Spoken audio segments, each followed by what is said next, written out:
અમને લાગે છે કે ભાજપમાં સંગઠન અને પદાધિકારીઓ વચ્ચે કોઈ પ્રોબ્લેમ હશે, મનમેળ નહીં હોય. ભૂતકાળમાં એમના ઝઘડાઓ થયા છે, એવું બહાર આવ્યું છે. છોટાઉદેપુર જિલ્લાની રાજનીતિમાં આ પ્રથમ વખત જોવા મળ્યું હશે કે કોંગ્રેસના નેતાઓ બીજેપી સાંસદના સમર્થનમાં ઉતરી જિલ્લા કલેક્ટરને આવેદનપત્ર આપ્યું છે.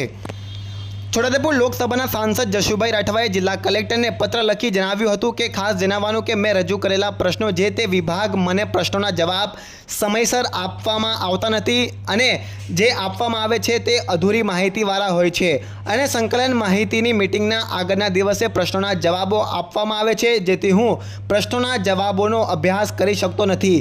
જેથી મારી આપને વિનંતી છે કે હું સમયસર જવાબોનો અભ્યાસ કરી શકું, જેથી મિટિંગમાં ખોટો સમય ન વેડફાય તેની વિનંતી લેશો. આ છોટાઉદેપુર લોકસભાના સાંસદ જશુભાઈ રાઠવાના પત્ર વ્યવહાર બાદ છોટાઉદેપુર જિલ્લાની રાજનીતિ ગરમાઈ ગઈ છે. કોંગ્રેસના નેતાઓએ આજરોજ છોટાઉદેપુર જિલ્લા આરએસી કલેક્ટરને આવેદનપત્ર આપી રજૂઆત કરી છે કે છોટાઉદેપુર લોકસભાના સાંસદ જશુભાઈ રાઠવાએ પત્ર મોકલી પોતાની વેદના દર્શાવી છે કે છોટાઉદેપુર જિલ્લાના કેટલાક અધિકારીઓ જે છે તે સાંસદને કોઈપણ રીતના જવાબ આપતા નથી, જવાબ આપે છે તે અધૂરો અપૂરતો આપે છે. જ્યારે છોટાઉદેપુર લોકસભાના સાંસદ જેવા સાંસદની આ રીતના સ્થિતિ હોય તો ધારાસભ્યોની કઈ રીતના હશે, તાલુકા પંચાયતના પ્રમુખોની કેવી રીતના હશે અને બીજા પદ અધિકારીઓની કઈ રીતના હશે. છોટાઉદેપુર જિલ્લા કોંગ્રેસ સમિતિ દ્વારા જિલ્લા કલેક્ટરને આવેદનપત્ર આપી જણાવ્યું હતું કે છોટાઉદેપુર જિલ્લાના સાંસદશ્રી, ધારાસભ્યશ્રીઓ, જિલ્લા તાલુકાના પ્રમુખશ્રીઓ સહિતના હોદ્દેદારોને સરકારી તંત્રના અધિકારીઓ દ્વારા માંગવામાં આવતી માહિતીઓ સમયસર, યોગ્ય અને પૂરેપૂરી આપવામાં આવે. કોંગ્રેસના દિગ્ગજ નેતા અર્જુનભાઈ રાઠવાએ મીડિયાને સંબોધન કરતાં જણાવ્યું હતું કે છોટાઉદેપુર લોકસભા સાંસદ જશુભાઈ રાઠવાને જિલ્લાના અધિકારીઓ દ્વારા માહિતી આપવામાં નથી આવતી. તેઓના વારે તેઓનું સંગઠન નહીં પરંતુ કોંગ્રેસ પાર્ટી આવીને ઊભું છે. આ જોતાં તેમ લાગી રહ્યું છે કે છોટાઉદેપુર જિલ્લાના જે સાંસદશ્રીઓ, ધારાસભ્યશ્રીઓ અને સંગઠન છે તેઓનું મનમેળ નથી. કોંગ્રેસના દિગ્ગજ નેતા અર્જુનભાઈ રાઠવા તેઓના મુખેથી શું કહી રહ્યા છે સાંભળો. આજે અમે છોટાઉદેપુર જિલ્લા કોંગ્રેસ સમિતિના આગેવાનો, છોટાઉદેપુર તાલુકા કોંગ્રેસ સમિતિના પ્રમુખ માનનીય સોમભાઈ રાઠવા સાહેબ, પાવીજતપુર તાલુકાના પ્રમુખ કાજરભાઈ, શહેરના પ્રમુખ સલમાનભાઈ અને બીજા બધા આગેવાનો ભેગા થઈને ગઈકાલે અહીંના માનનીય સાંસદ શ્રી જશુભાઈએ જે ફરિયાદ કરી છે કે એમની રજૂઆત અહીંના અધિકારીઓ સાંભળતા નથી, એ કોઈ જવાબ માગે તો એમને આપવામાં નથી આવતો, અથવા મોડો આપવામાં આવે છે અથવા અધૂરો આપવામાં આવે છે, જેના કારણે જિલ્લાના લોકસભા વિસ્તારના લોકોના પ્રશ્નો જે છે એની રજૂઆત કરી શકતા નથી, નિરાકરણ લાવી શકતા નથી. અમને થયું કે આ જે પ્રશ્ન છે એ કોઈ વ્યક્તિનો નથી.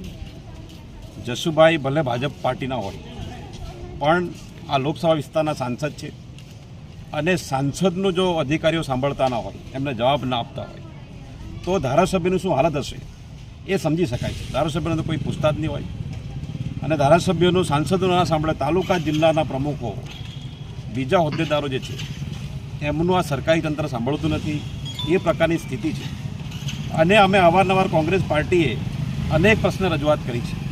અમે 9 તારીખે આજે પુલ તૂટી ગયો ડાયવર્ઝન વિશે આવેદનપત્ર આપ્યું હતું અને 10 તારીખે જશુભાઈએ પત્ર લખ્યો છે. અને જે મુદ્દાઓ છે કે જિલ્લામાં રોડ રસ્તા તૂટી ગયા છે અને વિદ્યાર્થીઓ દરેકને પ્રશ્ન છે અને સાથે ભૂતકાળમાં આ જિલ્લામાં 25 કરોડ કરતાં વધારે નકલી કચેરી કૌભાંડ થયું. માનનીય જશુભાઈ એની પણ તપાસ માંગતા હશે. આ જિલ્લામાં નળ સે જળ યોજના પૂરેપૂરી ફ્લોપ ગઈ છે, કોઈ પણ નળમાં પાણી નથી આવતું, પણ લોકોના જે ઘરવેરાના જે પાવતી છે એમાં પાણીના બિલ આવે છે. તે ઉપરાંત આ જિલ્લામાં બીજા અનેક કૌભાંડો તો ખરા જ, પણ અલગ અલગ વિસ્તારોમાં, અંતરાળ ગામોમાં બસની સુવિધા નથી.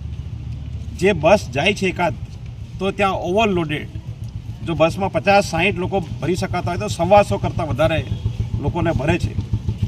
શાળાઓના મકાનોની હાલત ખરાબ છે, શિક્ષકો નથી. આ પ્રકારની જે સ્થિતિ છે એનાથી લોકો ત્રાહિમામ છે, ભયંકર ભ્રષ્ટાચાર છે અને એવી સ્થિતિમાં સાંસદ સાહેબ, ધારાસભ્યો, એમના પદાધિકારીઓ જે સરકારમાં છે એ ગામડામાં જઈ શકતા નથી અને એમને જો જવું હોય તો સરકારનો કોઈ કાર્યક્રમ બનાવવો પડે છે.